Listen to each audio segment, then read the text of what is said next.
Hi. Today I would like to say some more words about the potential energy in a gravity field of a planet. The potential energy is very important because it's a part of mechanical energy. Mechanical energy is defined as kinetic energy plus potential energy. And if there are no forces of friction, if there are no dissipative forces, in other words, then the mechanical energy is conserved. It means that the initial mechanical energy equals the final mechanical energy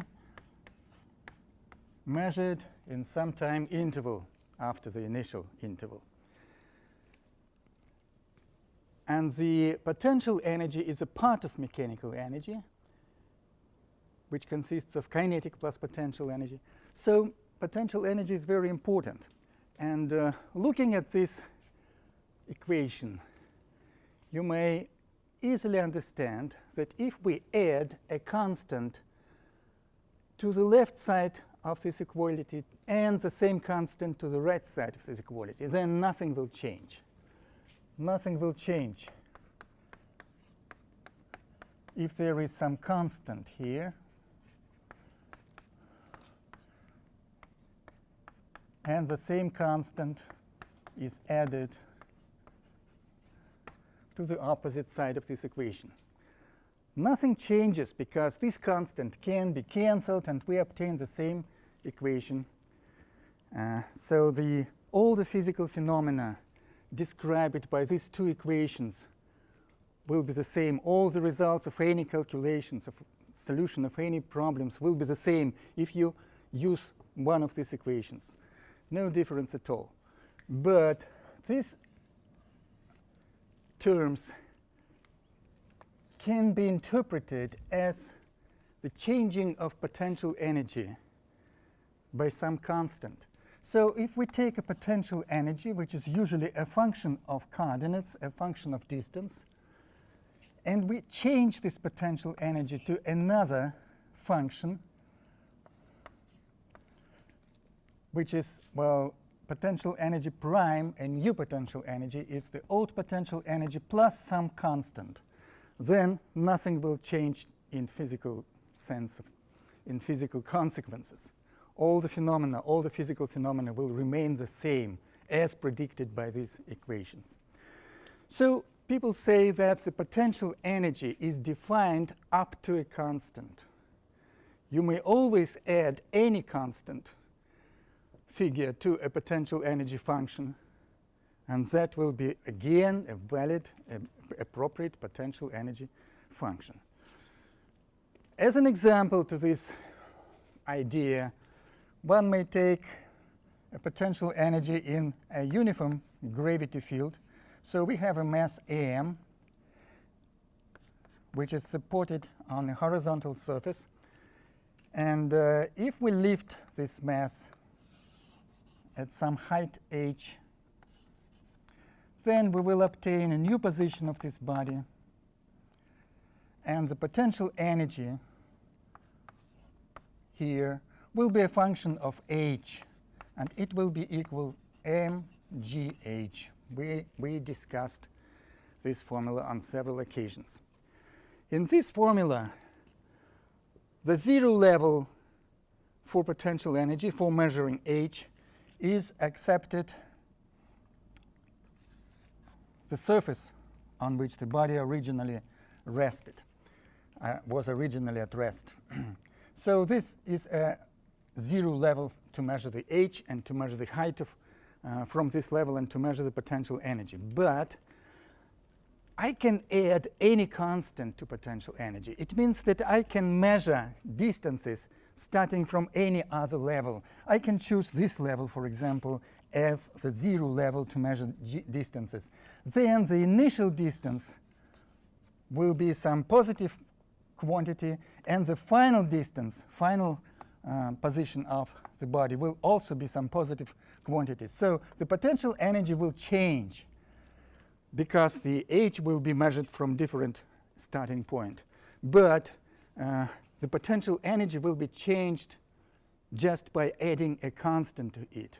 And that means that all the equations of physics, namely the law of conservation of mechanical energy, will not change. And all the predictions based on this law of physics will remain the same. The physics, the results will not change.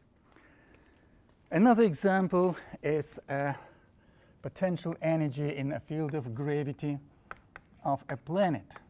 We discussed it that the potential energy is described by such a function which can be depicted by this graph. This is valid up to the radius of the planet. So this is the center of the planet, and I measure all distances from the center of the planet, and this is the radius of the planet. So this point corresponds to the surface of the planet, and this is the potential energy in the gravitational field of a planet, which is a function of r, distance from the center. And this function was derived as minus gamma, the body which has the potential energy, the mass of the planet, divided by r.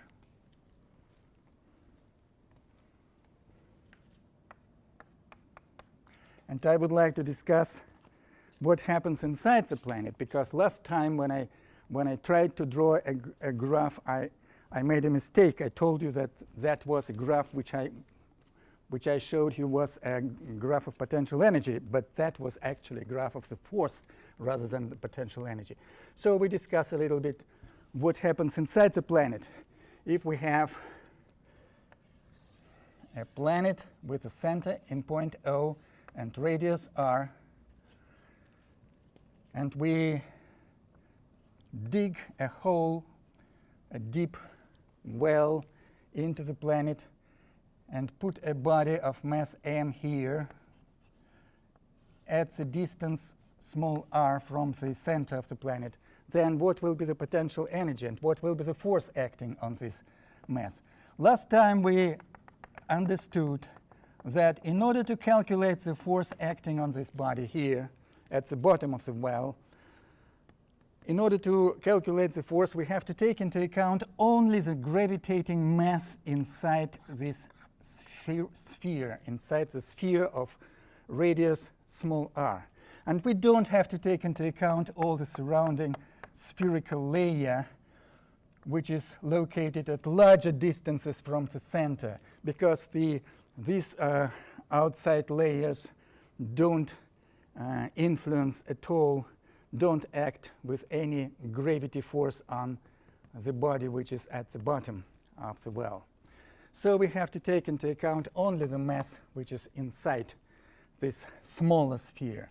And the force in such a way turned out to be the force directed towards the center turned out to be 4/3 pi the density of the mass of the planet, and we assumed that the mass was evenly distributed or uniformly distributed all over the volume of this planet. And also there should be the mass of our probe body and distance r. If I'm not mistaken, we derived this formula. And gamma, certainly there should be a gravitational constant gamma, not to forget about it. This formula was obtained last time, and this is the force applied to the mass m.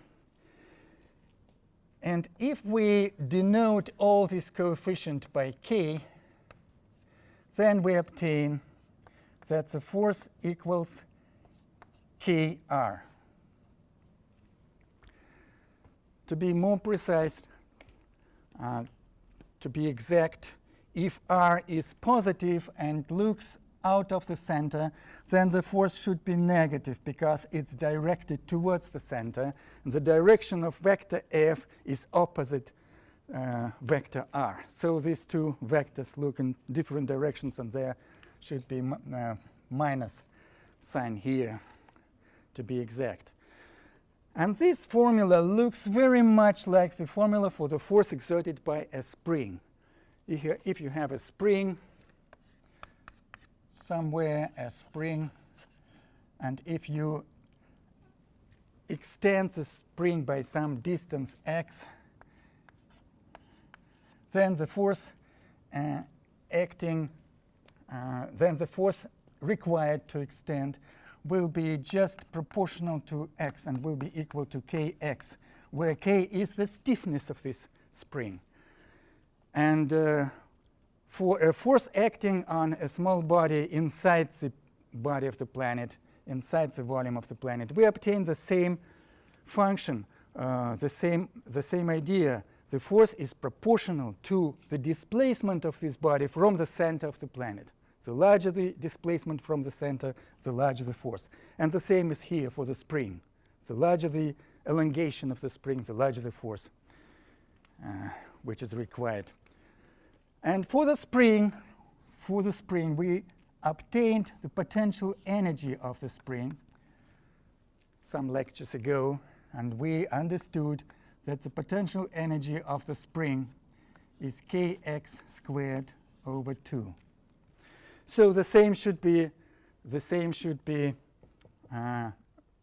correct here. From this force, we obtain that the potential energy inside the planet, that is not for the outside, that is for inside volume, should be equal to this coefficient k, small r squared divided by 2. Small r squared. And k is this coefficient. It's constant. Gamma, gravitational constant. Pi is constant, 3.1414. Rho is the mass of the is the density of the planet, which is assumed to be constant all through the volume, and mass is just the mass of this probe body. All the components in this expression are constant. So k is the constant coefficient in our problem. And we obtain such a formula for potential energy of a body inside the planet. Let's show this formula on the graph here. This is a parabola. This is a parabolic dependence between the potential energy and distance r.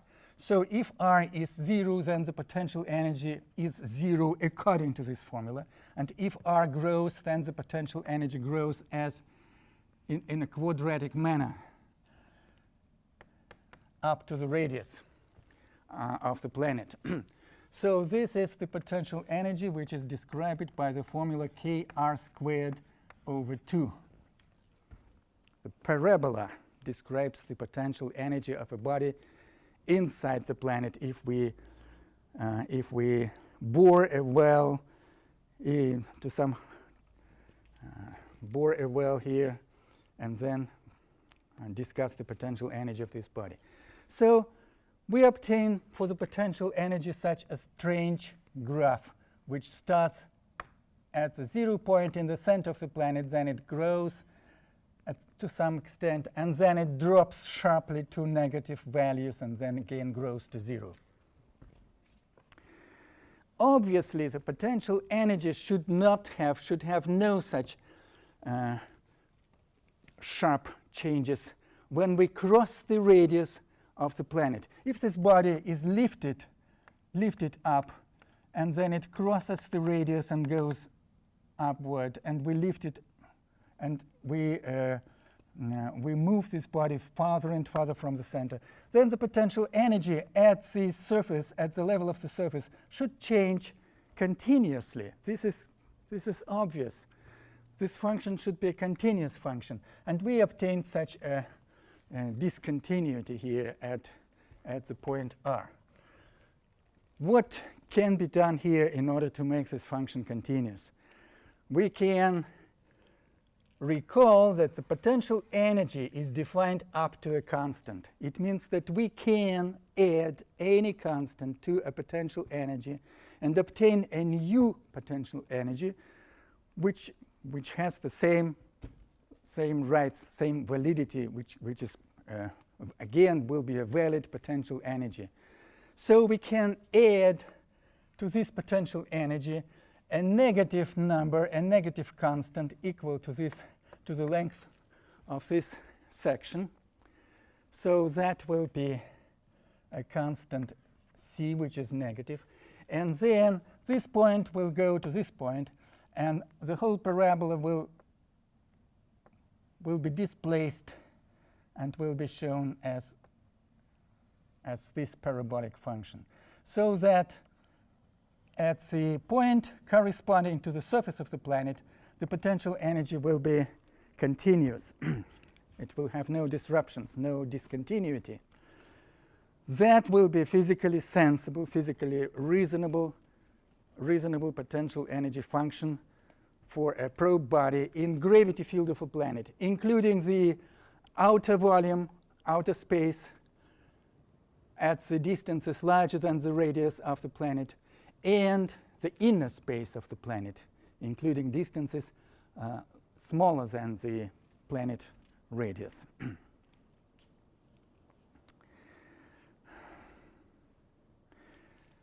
So if we consider forces acting on the body, forces rather than potential energies, then we'll have to draw a new figure showing the force as a function of distance r. And this is the center of the planet, point 0, and this is the radius of the planet. In the outside volume, in the outside space, outer space, the force is given by a Newton's law of universal gravitation. So the force will be given as gamma small m, capital M, the mass of the planet, over r squared, the distance squared between the probe body and the center of the planet. Certainly, this force is a force of attraction. And if radius is positive and all positive values should be directed to the right, then anything directed to the left must have negative value. So strictly speaking, there must be a sign minus here. So this is a parabolic, or this is a hyperbolic function. F is proportional to minus r squared in denominator. This is inversely proportional to r squared. And such a graph can be shown as this one. This is the minus gamma small m, capital M, r squared. That is the force of action according to Newton's law of universal gravitation in the outer space of the planet. And what will happen inside the planet? Inside the planet, the force is given by this function. And again, it should be taken with a minus sign, because when distance r is positive from the center to the mass, the force is negative. It's directed oppositely. So there should be minus sign, and the force should be minus kr. And the force, again, is a continuous function. When you cross the surface of the body of the planet, the force does not change considerably. It's a continuous function. And inside the planet, the force is proportional to r. It's linear function proportional to r. So the force acting on the body inside the planet will be given by this function, which is minus kr. The force here inside the function, inside the planet, at the distances smaller than the radius of the planet from the center. The force is a linear function. And I show the force as a negative quantity because it's directed oppositely the displacement from the center of the planet. So that's the correct. I just wanted to correct my mistake and made it the last lecture when I draw such a graph and said mistakenly that was a potential energy. No, that was a graph of the force, and the potential energy should be considered as a parabola. Displaced parabola, displaced at some constant c, at some negative constant.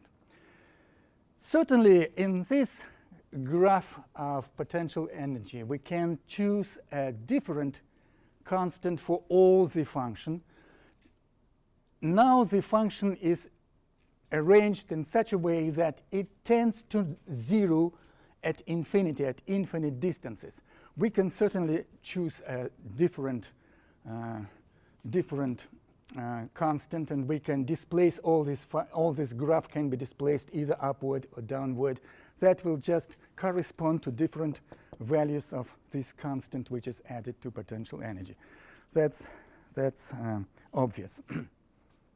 But forces cannot be displaced in such a way.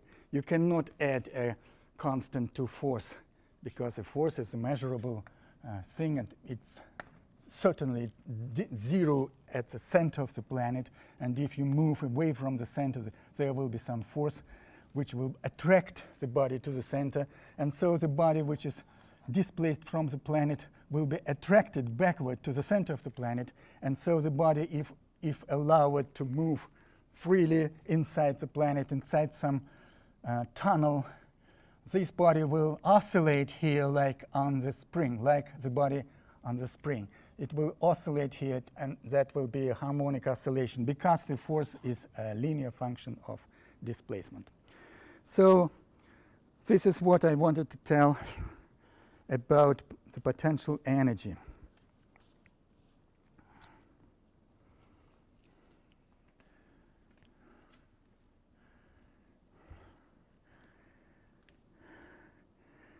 Now we will consider a new topic, which will be called rotational motion of a rigid body. We know that there are a lot of rigid bodies around us, and many bodies can rotate about an axis.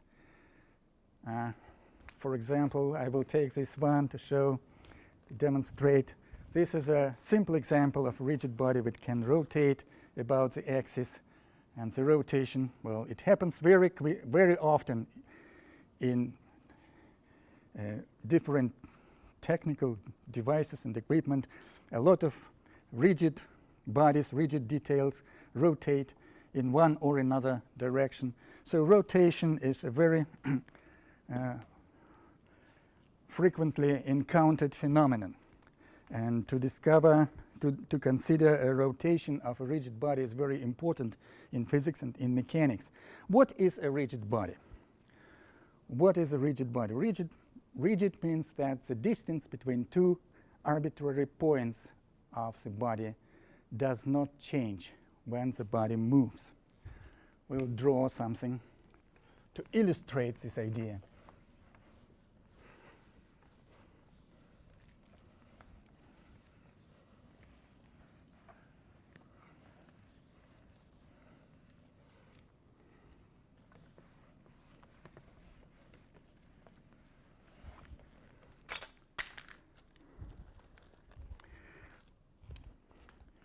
Well, imagine a body, a rigid body,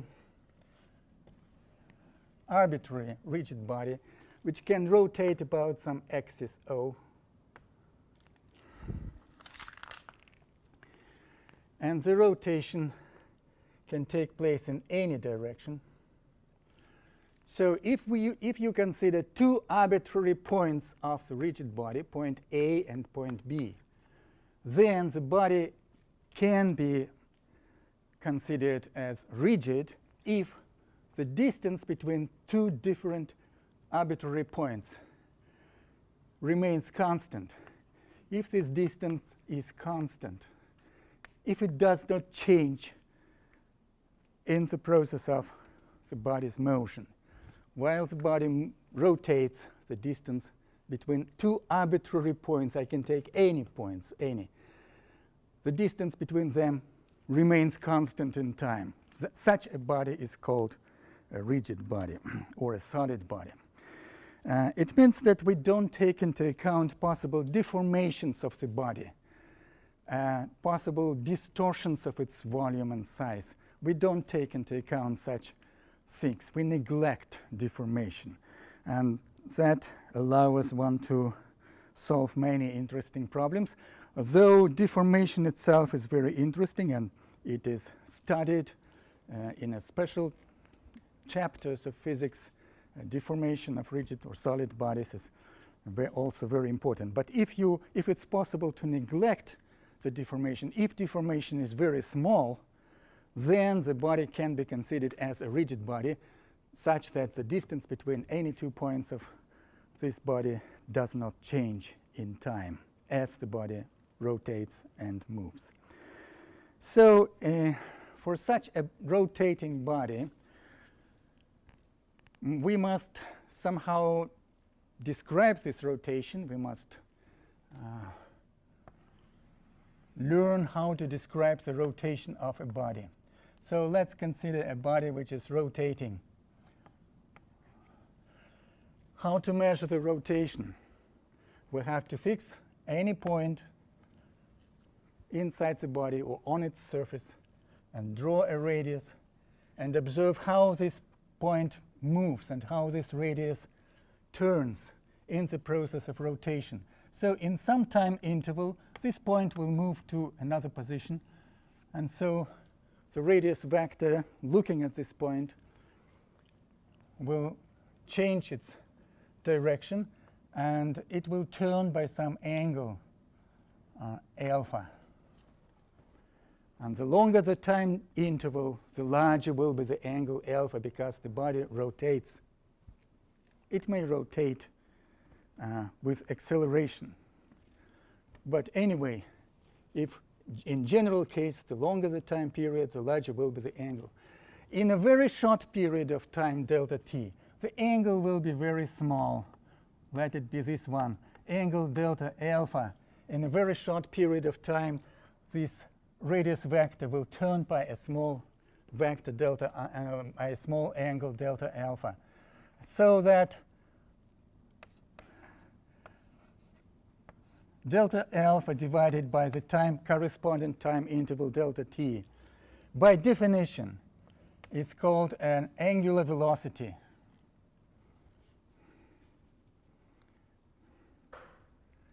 It's angular velocity.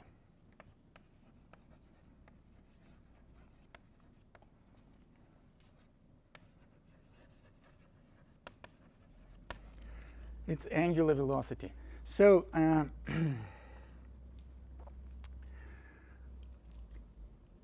what are the units of measurement of angular velocity? If delta alpha is considered to be unitless quantity, then the angular velocity will be measured in inverse seconds, 1 divided by a second. But in order to measure delta alpha, we have to learn how to measure angles. Angles are measured in several different ways. First of all, you can measure angle in degrees. And by definition, the total turn of the point is 360 degrees. If you start from this place and then consider the total turn, that will be 360 degrees. That is one possibility to measure the angles. In this case, the right angle will be equal to 90 degrees, and so on. That will be 180 degrees, and that will be another plus another 90 degrees, and so on. So if you measure in degrees, that is one situation. But in physics, we often measure angles in radians. Angle alpha measured in radians, by definition, is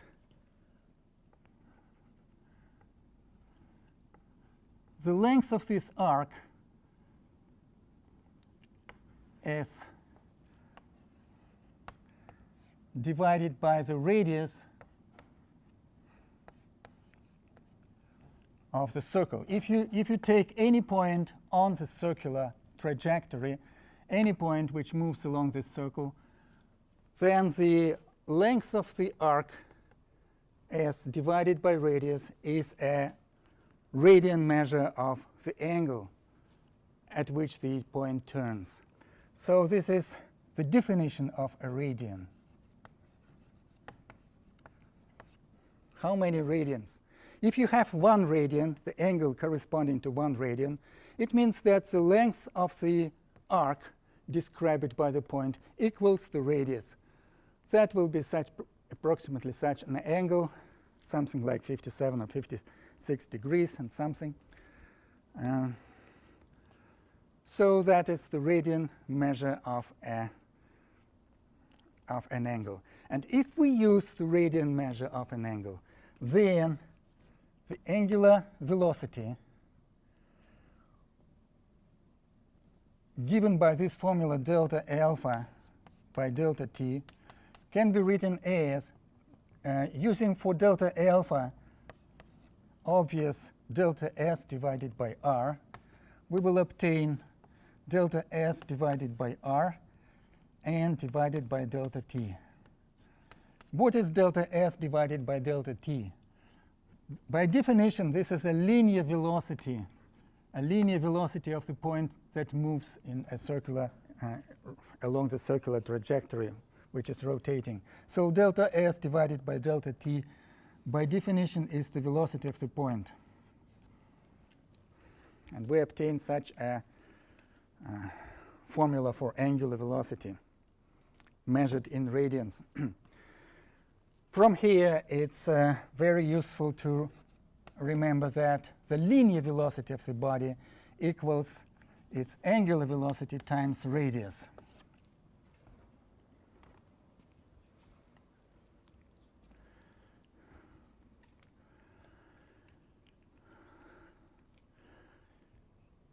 If the rotation is non-uniform, if the rotation is accelerated, then we can introduce the angular acceleration along with the angular velocity. And angular acceleration will be defined in a similar manner. It will be a change in angular velocity over the time interval during which the angular velocity changed by delta omega.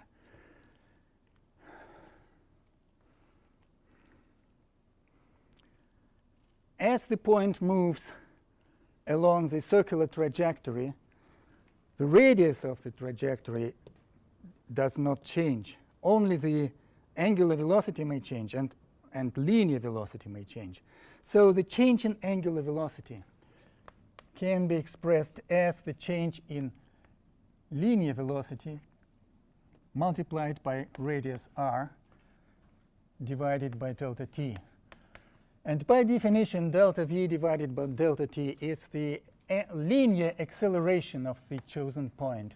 So that will be r times linear acceleration. I'm sorry, the angular acceleration is certainly denoted by a different, should be denoted by a different letter, because a is a linear acceleration and angular acceleration is usually denoted by epsilon. Epsilon, as the angular acceleration is related in this way with a linear acceleration. So if you consider any point of a rigid body, rotating rigid body, then this point in a rotating body will have its linear velocity v, and it will be located at distance r from the center. And if the rotation is uniform, if the rotation is such that the linear velocity is constant, does not change in time, then the rotation will have constant angular velocity, and the constant angular velocity will be related in this way to the linear velocity v. If you take the linear velocity and divide it by radius of the circle, you can always obtain or calculate the angular velocity of rotation. If the rotation is non-uniform, if it's accelerated, then the chosen point will have some acceleration, linear acceleration along with linear velocity. It may be acceleration or it may be deceleration. That is, vector A may have any direction. whether the body is accelerating in its rotation or decelerating or retarding. Vector A will have different directions, but anyway, the linear acceleration will be related to no, something is wrong here. The linear acceleration will be related to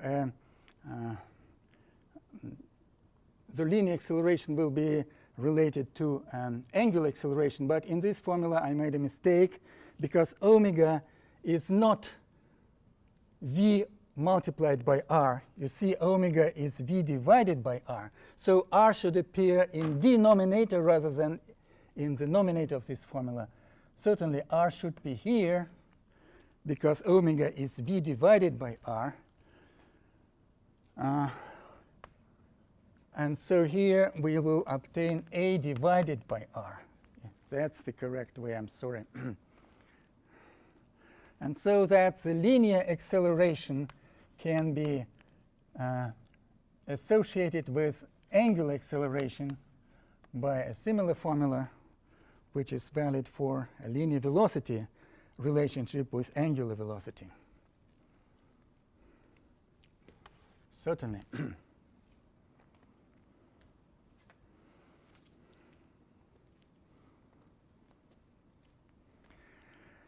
Looking at this formula, one may easily understand that the definition of angular velocity looks very similar to the definition of linear velocity.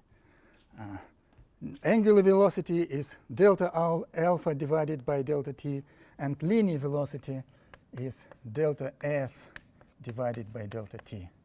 So linear velocity and angular velocities have similar definitions, with the only difference that here, in case of linear velocity, we have a displacement, delta s, linear displacement, while here we have a change in the angle of rotation. And for this reason, all the formulas for kinematics of rotational motion will be similar to corresponding formulas for kinematics of linear motion. I will write down here the formulas for kinematics of linear motion. So the definition of velocity in linear motion is delta s displacement over delta t, and the angular velocity is delta alpha divided by delta t. And if the body rotates uniformly with constant angular velocity, that is in some correspondent with uniform motion when the displacement of the body is proportional in time, is proportional to the velocity. That is the initial position of the body plus vt, the velocity, times multiplied by time. That will be the position of the body in time moment t. And the same will be true here. The alpha as a function, the angle of rotation as a function of time will be some initial angle plus angular velocity time, which is in total correspondence with the formula for translational motion. So in the left side, I will draw formulas for translational motion, and here in the right-hand side, I will put formulas for rotational motion. And now we will make a 5 minutes interval.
So we consider rotational motion along with translational motion.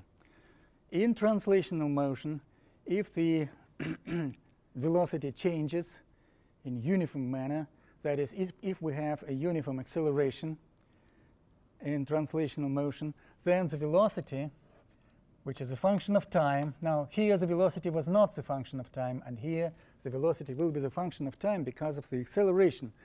The velocity as a function of time in translational motion will be defined as the initial velocity plus acceleration multiplied by time.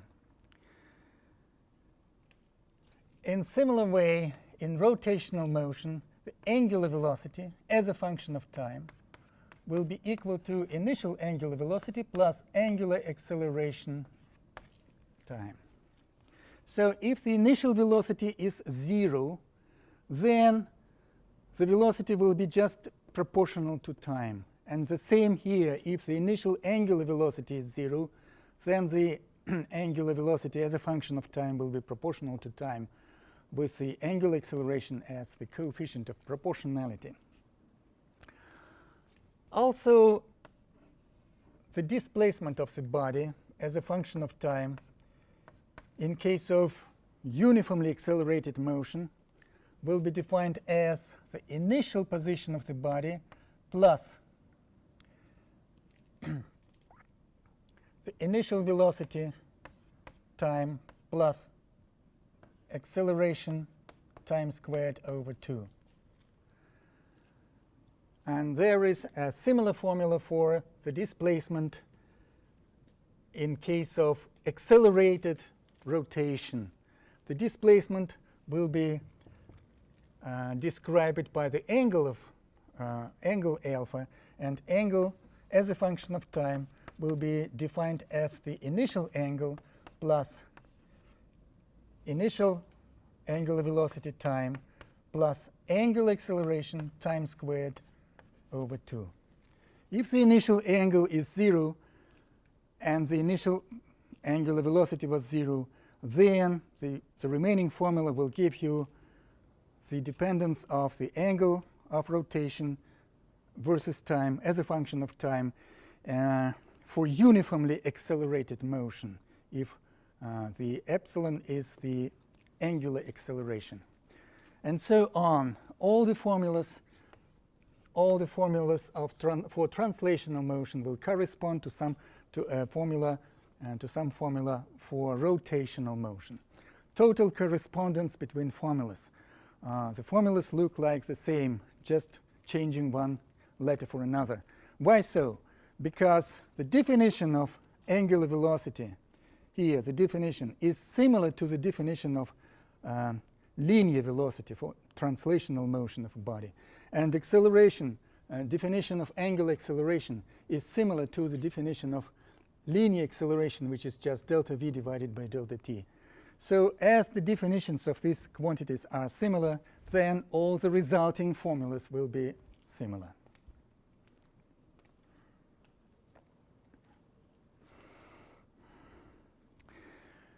If you have a rotating body, then along with the linear acceleration, there will be certainly a centripetal acceleration which is directed towards the center of rotation. And the centripetal acceleration will be shown here. And in order to distinguish between these two accelerations,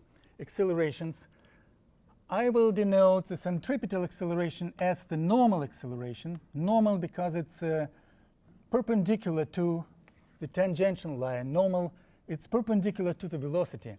And the linear acceleration will be denoted as tangential acceleration, a tau. So the total vector of acceleration can be found as the vector sum of all these these two accelerations. That will be the total acceleration, a0, for example. So the vector of total acceleration in case of rotation is the sum of tangential acceleration, vector of tangential acceleration, plus the vector of normal acceleration. And if you want to calculate the magnitude of this vector, then based on Pythagorean theorem, the magnitude of total acceleration will be given as square root of the magnitude of tangential acceleration squared plus the magnitude of normal acceleration squared. This is nothing more but a Pythagorean theorem. That's an acceleration, total acceleration, for an arbitrary point in a rotating body. And in this formula, the normal acceleration is certainly related to the velocity, linear velocity of the body, which is v squared divided by r. And the tangential acceleration is by definition given as a change in linear velocity in time.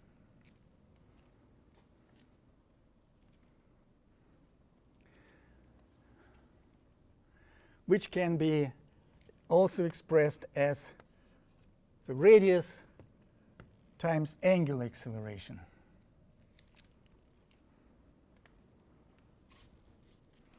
So that's what we have to say about the acceleration of a point on a rotating body. If the rotation is non-uniform, if it's accelerated or retarded.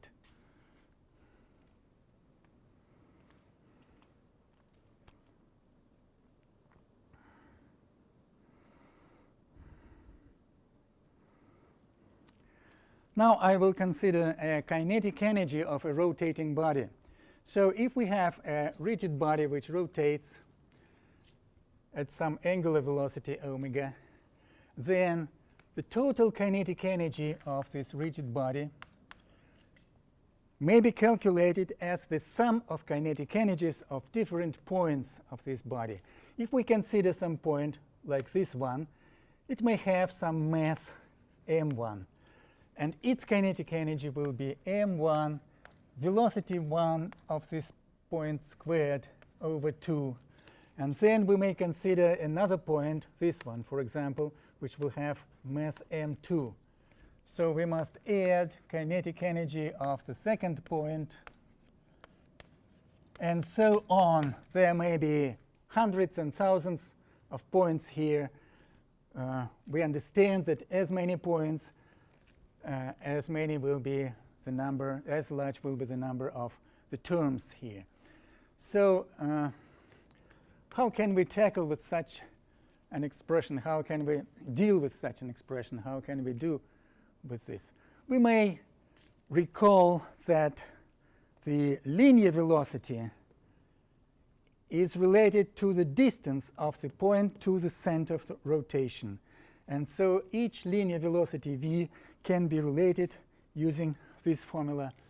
And we will put it in this way. m1, instead of v1, I will take omega and its distance, the distance of point 1 from the center of rotation. So that will be the distance, the radius of rotation r1. All this is squared over 2 plus m2 multiplied by the velocity of the second point, which can also be expressed as the distance of the second point r2 from the center of rotation times angular velocity squared over 2 plus similar terms.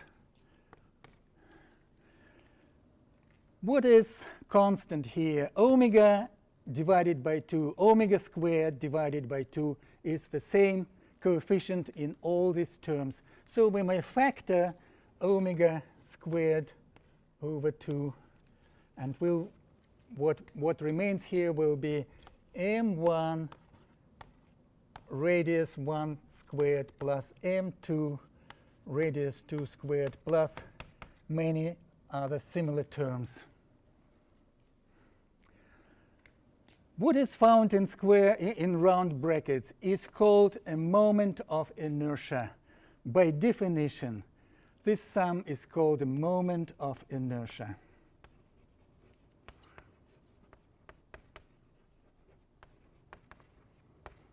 moment of inertia. So this formula can be written as, it can be put as moment of inertia angular velocity squared over 2.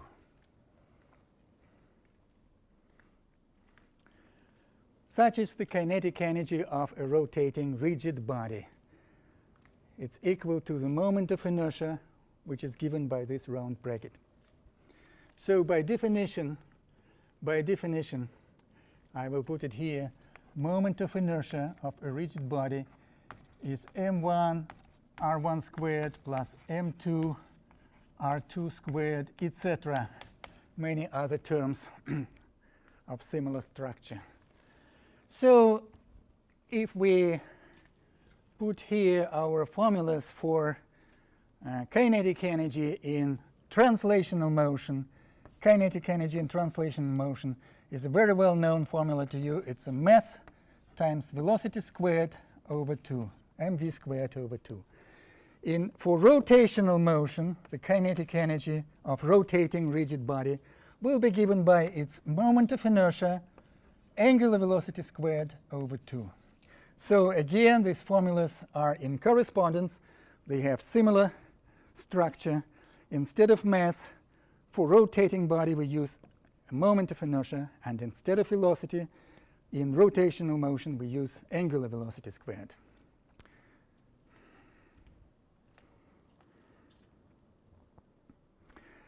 A few words about this new physical quantity, which is a moment of inertia.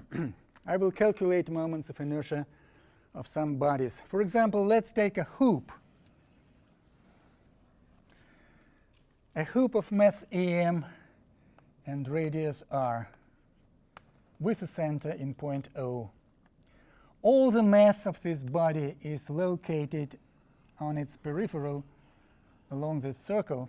All the mass is located here because it's a hoop or a circle. And here we have no mass. This is empty place. So any mass element of this body is located at distance r from the center, which is the axis of rotation. If this body is rotating about such axis which is perpendicular to the blackboard, then the rotation omega is here, and the velocity, the tangential velocity of this point will be directed in this way, and each mass element will be at the same distance from the center. So all these r1, r2, etc. will be the same number, and for such a body, moment of inertia will be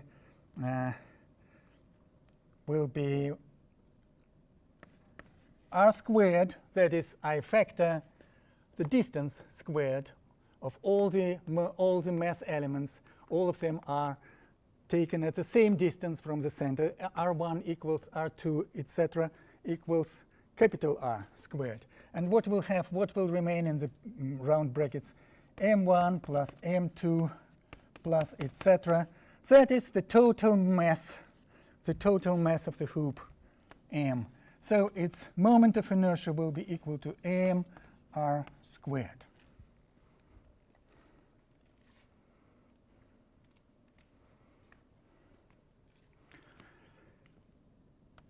Another rigid body, I will consider such a rigid body which is a hoop, but the mass is distributed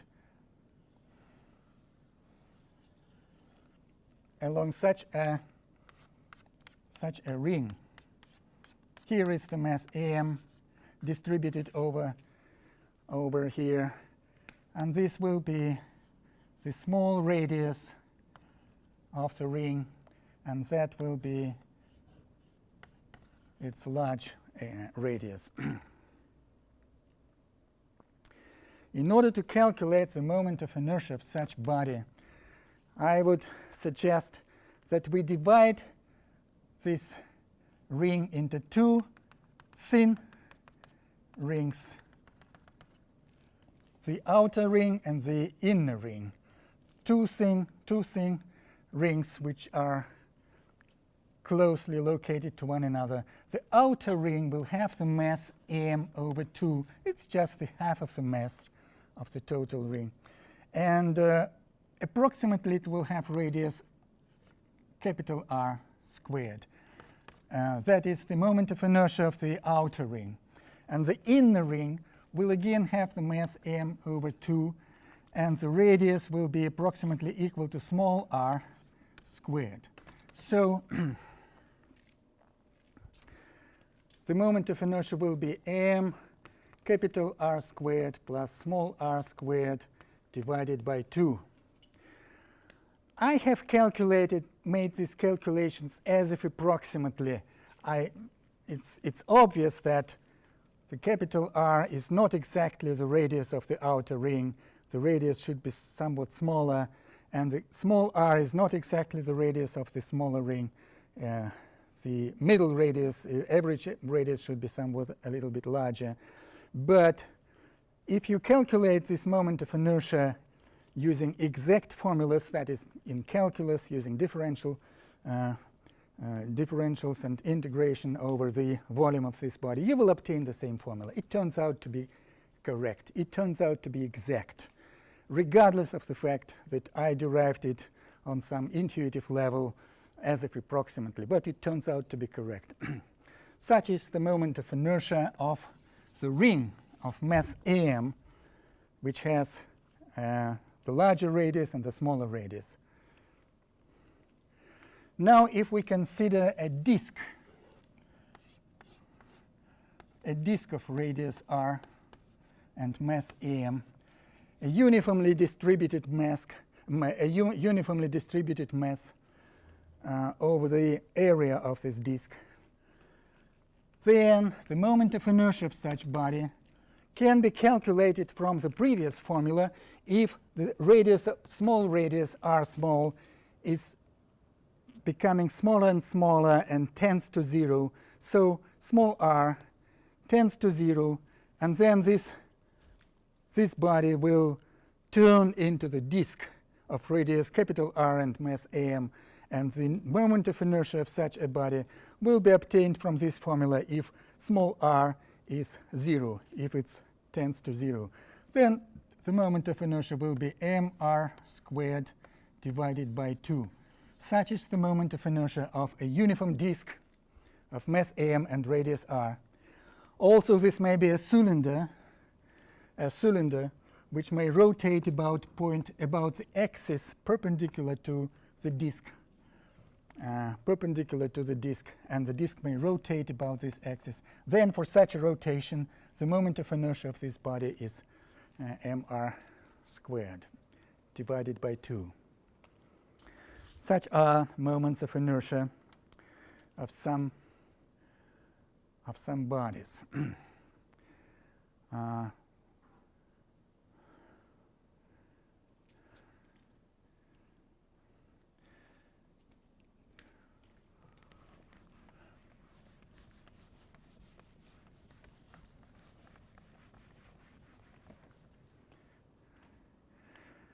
Now I will consider dynamics of rotating body.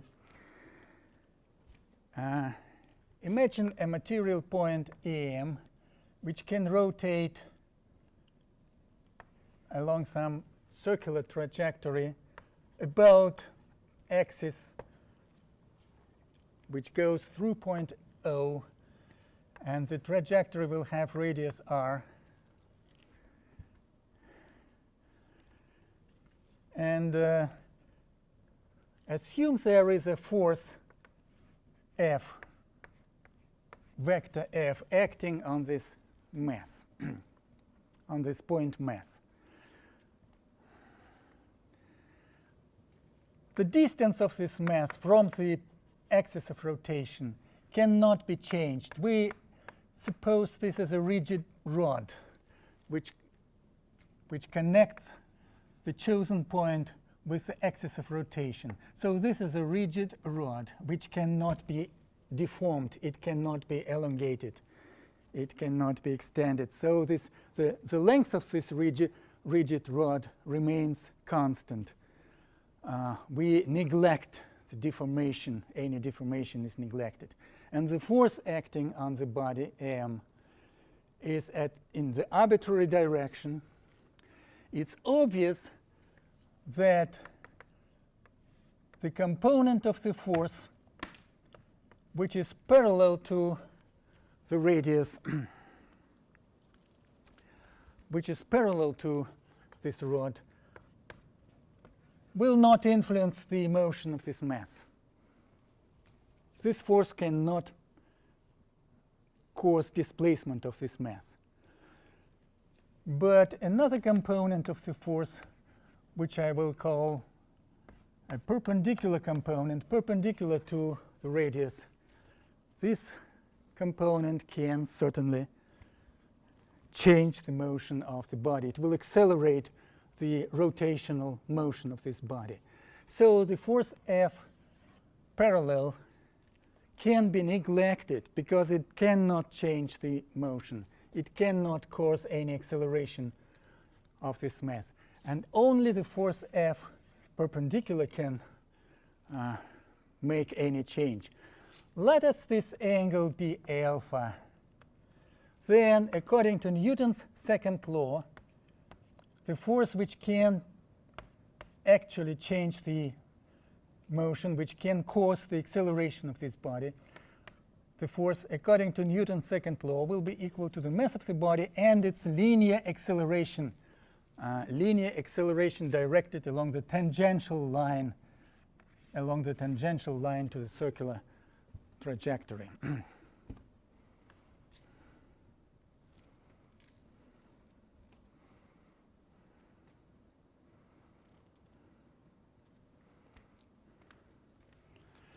This perpendicular force can be written as the total force times cosine alpha. Geometrically, the perpendicular force is the total force vector cosine alpha.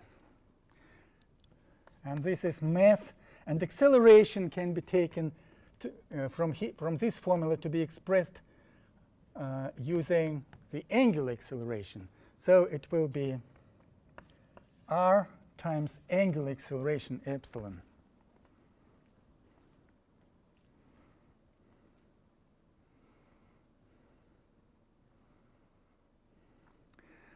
Let's now multiply this formula by r, capital R. We will obtain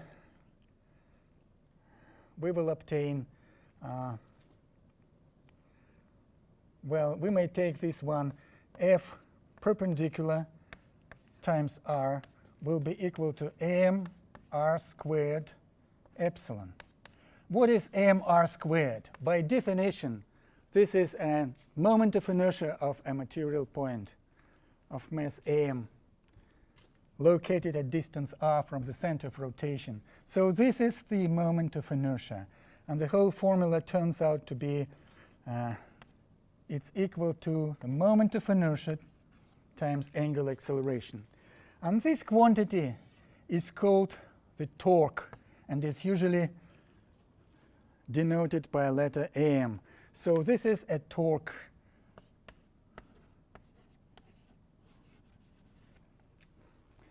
A torque. In some sources you will find that people call this quantity a moment of force, but this is not a frequently used term. More appropriate term is the torque, which is the product of the perpendicular component of the force times radius. And the perpendicular component can be taken as F cosine alpha. So the torque equals F cosine alpha times radius. So this is F r cosine alpha. If you take the total force F acting on the body and the alpha between the force and the tangential line,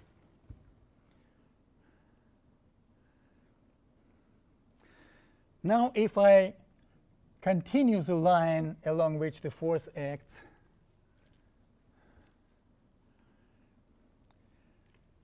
and draw a radius vector which is perpendicular to this line.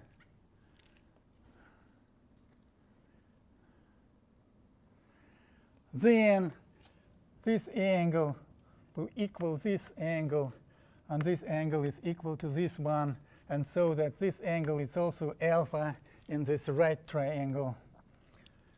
And so that this distance will be just equal to radius r cosine alpha. So r cosine alpha is this distance. I will call it something like capital R. This leg in the right triangle. So that the torque will be equal to force times A.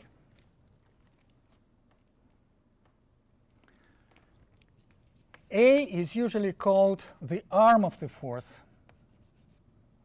The arm of the force. So the arm of the force, we have the force, and the arm of the force is the shortest distance between the axis of rotation and the line of action of force. This is the definition of the arm of the force. We have the force, and we have the line of action of this force, and the shortest distance of this line of the force from the axis of rotation, this segment, the shortest distance, will be called the arm of the force. Sometimes it's called the lever arm. Sometimes it's called lever arm. But not necessarily. It's not necessarily a lever arm. It may be called simply the arm of the force. So the moment of force, or the torque, can be calculated as the force times the arm of the force. Also, it can be calculated as the perpendicular component of the force, which is perpendicular to the radius, times the radius. It's the same. These two different definitions, this one, I can write it again here. The perpendicular component of the force times radius of rotation. This is one definition. Sometimes it's convenient to use this formula, and sometimes it's convenient to use a different definition of the torque, which is the force times the arm of the force. And here is the perpendicular component of the force times radius. Two different but absolutely identical definitions of the torque. So looking at this formula, we understand that the torque is somehow related to the forces acting on the body. And here we have acceleration, but angular acceleration, which is related to rotational motion of the body, and something which involves the mass of the body, but not only the mass, but also the distribution of masses, which is called the moment of inertia. This formula looks similar to Newton's second law. In translational motion, the force is mass times acceleration. And in rotational motion, instead of the force, we must take the torque, m. Instead of the mass, we must take the moment of inertia of a rigid body. And instead of linear acceleration, we must take angular acceleration. So this formula is analogous to the Newton's second law. This is the Newton's second law for rotational motion. While this formula describes the Newton's second law for translational motion, this one is the Newton's second law for rotational motion of a rigid body. Certainly, while considering this rotating body, I can again divide it into several points, into many points, and I can write similar expression here, including many terms, to sum up the forces acting on different parts of the body. But finally, I will obtain the same formula, where m is the total torque which is the sum or algebraic sum of all torques acting on the body, and I is the total moment of inertia of a rigid body. I omit this calculation because it's somewhat cumbersome, but it's obvious and simple. So this equation is valid not only for a single point, but for a whole rigid body. And in this case, this is the moment of inertia of the whole rotating body. And this is the algebraic sum of all torques acting on the body, rotating body.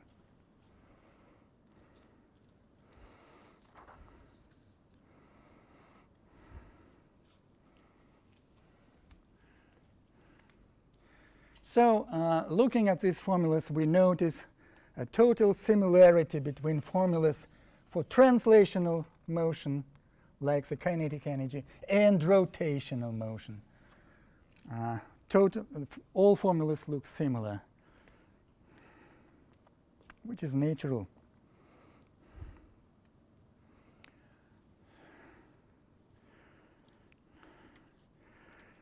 Now I will consider the remaining topic for today's lecture, which is statics of a rigid body, static conditions for a rigid body.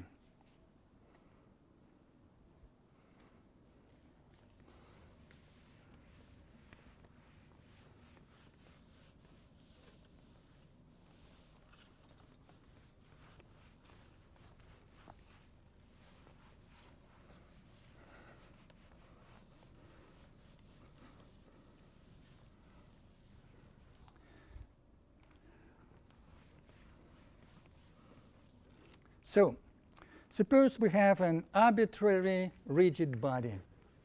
Arbitrary rigid body. Rigid means that the distance between any 2 points of this body remains constant in the motion of this body. The distance between any 2 points doesn't change in time while the body moves. So for an arbitrary rigid body, we may write some equations which determine the dynamics of this body, that is, its acceleration. First of all, this is a Newton's second law, which is the mass of the body times vector of acceleration, which will be defined by the vector of net force acting on the body. This is the total, the resulting force, the vector sum of all forces acting on the body. Let there be force 1 applied here and force 2 applied here, etc., etc. There may be many other forces, force 3, etc. So this is the vector sum of all forces acting on the body, F1 plus F2 plus etc. The resultant force defines the acceleration of the center of mass of this body. Actually, when we talk about the rigid body, not about the material point, but about the body which consists of many material points, then we don't know acceleration of which point does this vector refers to. I told you that this is the acceleration of the center of mass of the body. This is not obvious. This is a theorem, and we will prove this theorem next semester. But now you may take it for granted that the resultant force acting on a rigid body, I'm not talking about the material point, I'm talking about a large body which consists of many material points, and there are many forces applied to different points. So the total net force acting on a rigid body defines the acceleration of the center of mass of the body. Center of mass is here. So this equation defines the acceleration of center of mass. And what defines the rotation of the body? If it's rotated somehow under the action of these forces, this equation defines the rotation. The total algebraic sum of all torques acting on the body, well, equals, I will not use the vector notation because I have not introduced the vector of angular acceleration. We will do it next term. Now it's just a scalar quantity. So the total torque acting on the body equals the moment of inertia times acceleration. And the total torque is the torque of the first force plus the torque of the second force plus etc. The algebraic sum of all torques acting on the body. Each torque can be calculated according to definition as the force times the arm of the force. For example, the torque of this force can be calculated as the magnitude of the force multiplied by this arm of the force, which is A1. And the torque of this force can be found as the magnitude of this force multiplied by the arm of this force, this is A2 because the force is F2 and this is A3, etc. Any torque in this expression can be calculated as the corresponding force multiplied by its arm. So the first equation here describes the acceleration of the center of mass, and the second equation here describes the angular acceleration of the total of this rigid body. What happens if this body is at rest, if it does not move? Then its velocity is 0 and its acceleration is 0. If the acceleration is 0 and it doesn't accelerate and it doesn't rotate, then this is 0 and this angular acceleration is also 0 if the body is at rest. So if the body is at rest, it is in a static equilibrium. Static equilibrium